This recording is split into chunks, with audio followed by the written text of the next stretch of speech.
Maintenant, on verra un exemple de ce qu'on avait vu concernant les variables.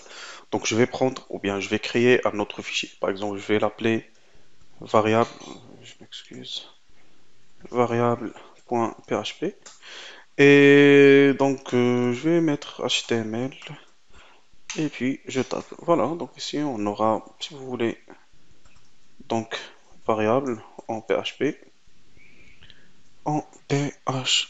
Et du coup, puisque on avait dit qu'une fois qu'on va essayer d'accéder à notre serveur, notez bien que le serveur va chercher que le fichier index.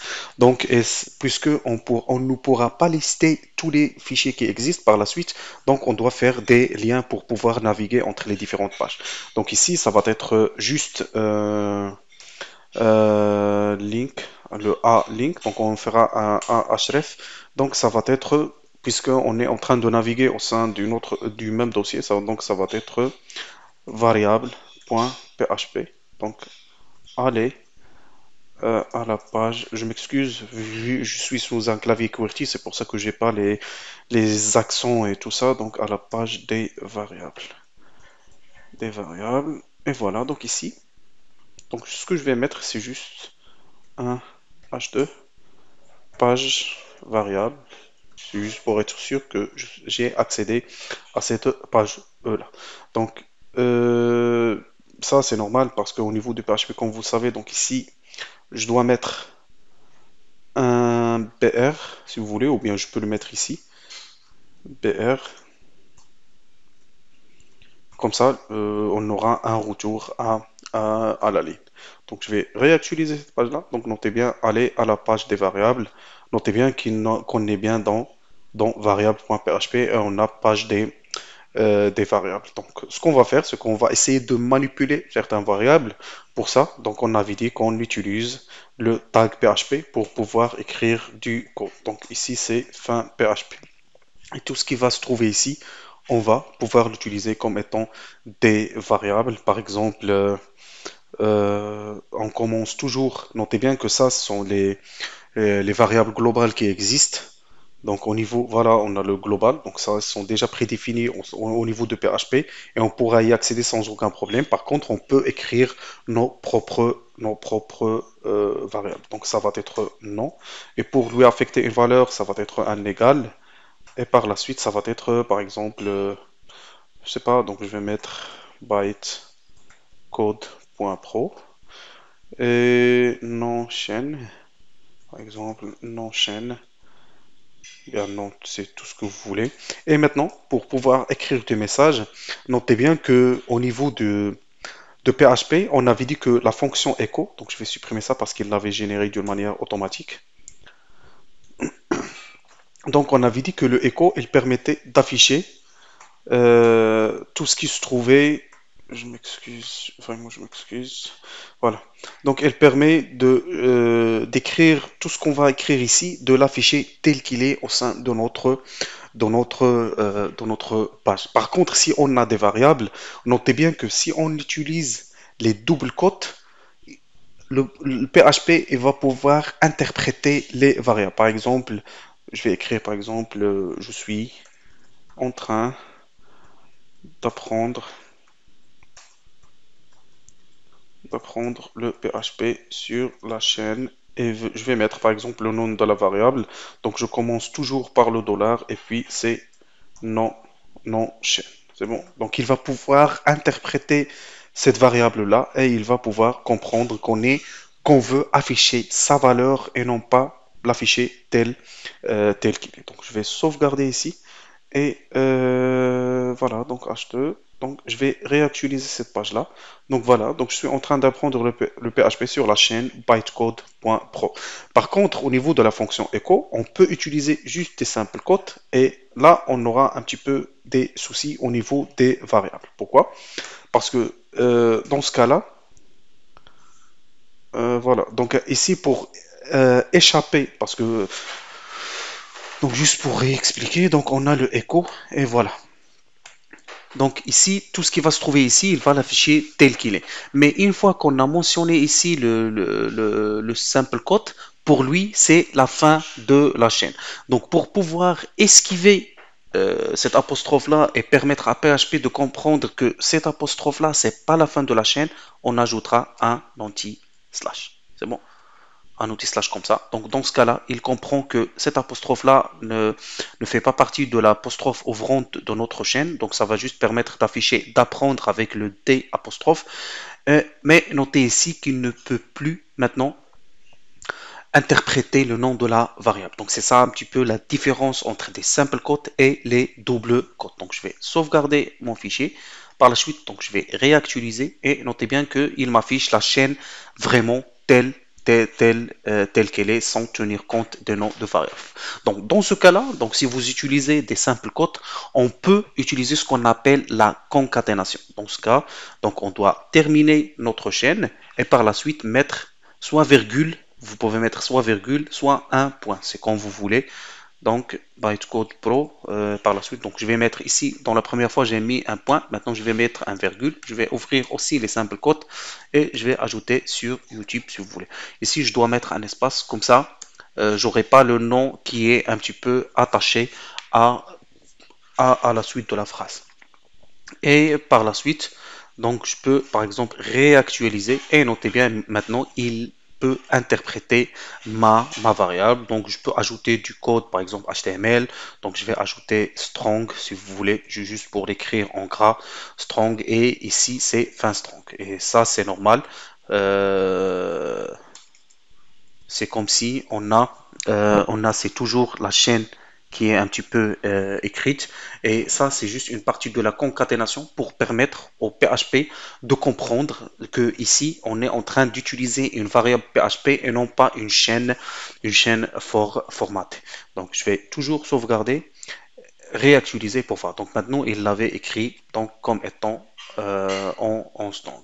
Et à la fin, donc je vais mettre un BR juste pour avoir un retour à la ligne, puisqu'on va utiliser d'autres d'autres exemples de variables. C'est bon. Donc ce que je peux faire, donc on peut utiliser le print. C'est à peu près le même principe non chaîne. Donc ça va être affichage de non chaîne avec print, avec la fonction print. C'est bon. Donc je vais sauvegarder, on va réactualiser et notez bien que il est en train d'afficher. Voilà, donc je vais supprimer ça parce qu'il est en train de me l'afficher. Et finalement, on a la fonction vardump. C'est bon, vardump, je vais mettre par exemple, je vais mettre ici juste le nom de ma chaîne, non chaîne, je vais supprimer ça.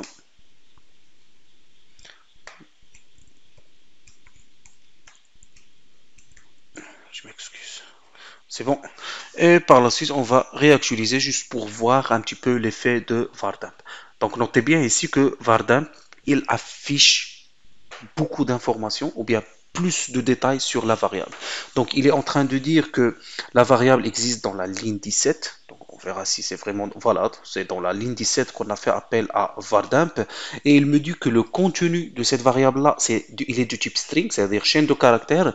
Et il est en train d'afficher son contenu et il me donne la taille de cette variable-là. Donc on peut toujours faire l'exemple du cours. Donc je peux avoir, donc je vais dupliquer cette ligne-là.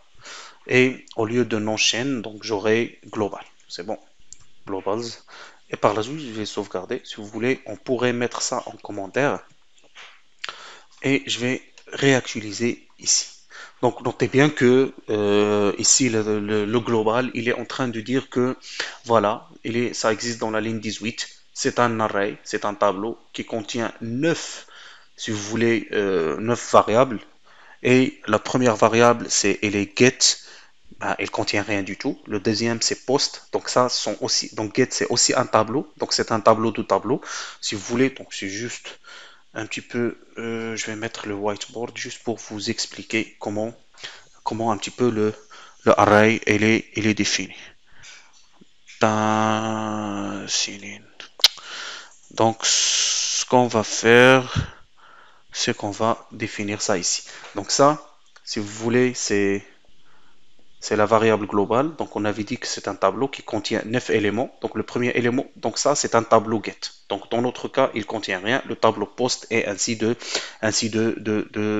suite. Notez bien qu'on a le tableau serveur.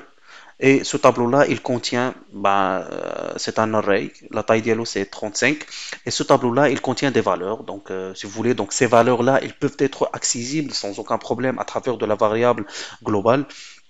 Donc c'est l'hôte, donc ça contient des informations sur l'hôte, sur user agent, c'est-à-dire l'utilisateur qui fait appel à cette page-là. Donc je suis sous Mozilla 5 et les types de requêtes HTTP qui sont acceptées, le langage c'est en anglais US. Donc c'est pour ça que dans certaines pages, si vous naviguez avec un navigateur ou bien votre PC, il est configuré à utiliser le time ou bien la langue française. Donc, on peut récupérer cette valeur-là pour savoir si c'est un utilisateur français, si c'est anglais, si c'est allemand, et ainsi de suite. Et en fonction de ce qu'on a récupéré, on va pouvoir charger les ressources adéquates, que ce soit en anglais ou bien tout ce que vous voulez. Ici, on a le software, c'est-à-dire les informations. Donc ça, ces informations, il les avait affichées, si vous vous rappelez, une fois qu'on avait accédé à notre dossier et lister les fichiers, le temps où on n'avait pas le index.php, le nom de la ressource, l'adresse, le port et beaucoup d'informations. Donc ces informations-là, ils sont accessibles à travers le global et au sein du global à travers le tableau serveur. Donc si vous voulez, on pourrait accéder ou bien essayer d'accéder par exemple à HTTP, je sais pas, donc on pourrait accéder à ça si vous voulez, software, ou bien ça c'est la signature on pourrait accéder à ça sans aucun problème. Signature, donc on va mettre par exemple echo, echo et on aura dollar globals et au sein de ce tableau-là, je me rappelle plus comment je vais pouvoir écrire. Non, c'est pas ça. Ah non, non, non, je m'excuse. C'est comme ça. Donc au sein de ce tableau-là, donc je dois accéder à servers ou bien je peux mettre par exemple euh, voilà servers. Et au sein de ce tableau servers-là, donc je dois accéder par exemple à la variable serveur signature. C'est bon. Et voilà, donc je dois fermer. Voilà. Donc ça, c'est le tableau global. Et au sein de ce tableau, on a accédé à ça. Et au sein de ce tableau-là, on veut accéder à cette valeur-là. Donc je vais sauvegarder et par la suite recharger. Je vais mettre ça en commentaire juste pour ne pas avoir trop d'informations. Si vous vous rappelez bien, donc on a adresse, port et ainsi de suite. Donc je vais réactualiser serveur signature. Ah, string offset. Ben, je me suis trompé juste. Donc je vais revenir ici. Je pense que j'avais oublié le point virgule. C'est ça. On réactualise. Non, non, non, je m'excuse. Donc, global, c'est un tableau associatif. Donc, pour accéder aux premiers éléments, donc ça, c'est serveur. Donc, on est, si vous voulez, donc je vais refaire ça. Je vais commenter ça, juste pour vous expliquer comment pouvoir y accéder. Donc, global, on a, c'est le tableau global. Et au niveau de ce tableau-là, on avait dit qu'on a plusieurs valeurs. Donc, si on revient ici, donc ici, on a si vous voulez, donc je vais supprimer, voilà, donc je vais utiliser cette page-là. Donc ça c'est global, et au sein de ce global, on avait dit qu'on a 9 variables. Donc au sein de global, on a le get, et le get là, ça c'est un tableau. On a aussi le serveur, si vous voulez, et ça aussi c'est un tableau. Donc pour pouvoir accéder à ça, donc ça, puisque c'est un tableau, si vous voulez, à deux dimensions ou bien associative, donc ça va être global, et par la suite, on indique à quelle case on veut accéder. Par exemple, ça va être serveur. Et au niveau de serveur, une fois qu'on a accédé à serveur, on doit indiquer ici quel champ au sein du serveur. C'est bon. Donc je m'excuse, je me suis un petit peu trompé. Donc, on avait dit qu'au sein du serveur, on veut accéder à quelque chose adresse, si je me voilà, serveur signature, si je me rappelle bien. Donc, ce qu'on va faire, c'est que je vais supprimer ça. Donc, et voilà. Donc, ça va être comme ça. C'est bon. Donc, je vais mettre ça en commentaire et je vais réactualiser la page. Ah non, c'est juste serveur sans le dollar. C'est bon. Et voilà, voilà. Donc on a pu accéder à cette variable-là. Et comme on peut accéder à d'autres variables sans aucun problème. Je m'excuse. Et ici, donc on avait vu le vardump. Si vous voulez, on peut voir un petit peu le isInt ou bien les fonctions donc qu'on avait vu tout à l'heure. Donc ce qu'on va faire, c'est qu'on va faire un écho, si vous voulez. Par la suite, ça va être PR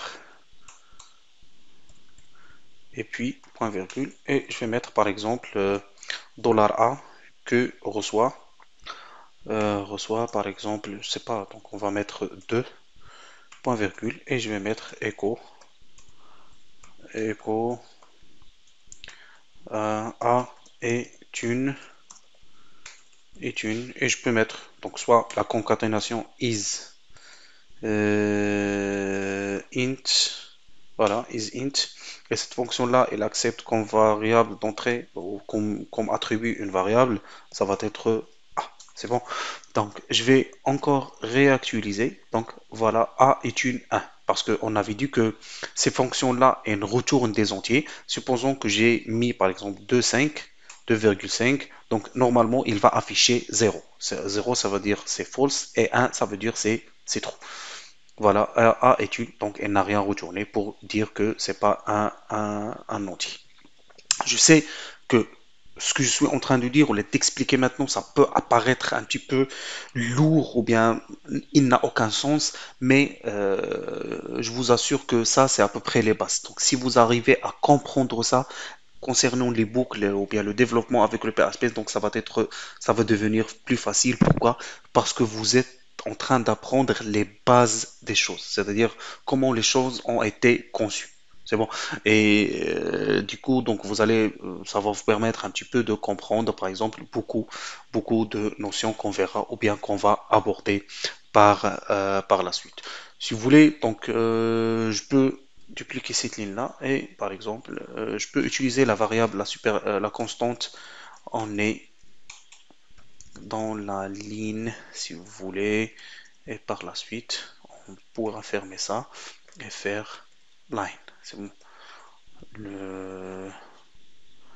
Je m'excuse, donc j'avais pas mis la concaténation, soit virgule, soit le point, c'est comme vous voulez. Dans le fichier, on va mettre dans le fichier et puis ici, ça va être file qui se trouve dans le dossier dir. C'est bon. Dir. Ici, donc normalement, on doit ajouter un retour à la ligne. C'est juste pour ne pas avoir le tout qui s'écrit dans la même ligne. C'est bon. Donc je vais sélectionner ça, le copier et par la suite le coller ici. Et on va réactualiser. Donc notez bien, on est dans la ligne 25. Et si je reviens ici, donc ligne, elle se trouve dans la ligne 25, donc ça c'est un petit peu correct, dans le fichier variable.php qui se trouve dans le dossier projet.php. Donc ces variables super globales là, donc ils deviennent, si vous voulez, donc très utiles, surtout quand on veut accéder à des ressources dans notre dossier, par exemple des images ou bien des fichiers CSS. Donc on utilise ces variables là et on fait la concaténation avec d'autres chaînes de caractères pour avoir le nom du chemin complet. Par exemple, route dir, si je me rappelle, dir, route, peer instant dir. Ben, je me rappelle plus du nom des autres variables. Donc c'était à peu près ça les informations, ou bien des exemples autour des variables.